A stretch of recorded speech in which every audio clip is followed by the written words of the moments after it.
Well, end of October, the 30th, and it's been raining for like 3 days.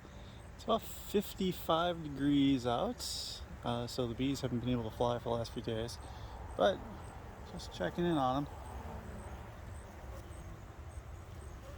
And they are taking full advantage of the warmer temps and no rain. Lots of traffic in and out.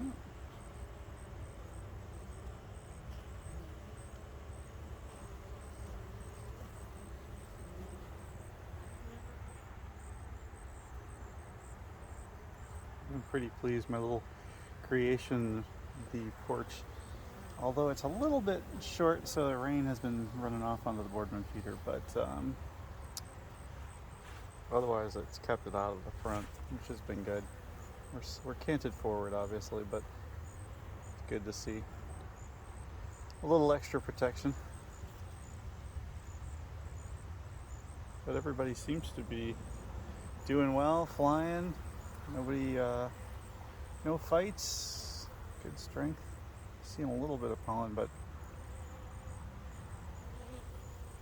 otherwise just watching them be happy, hopefully building up their numbers for the winter.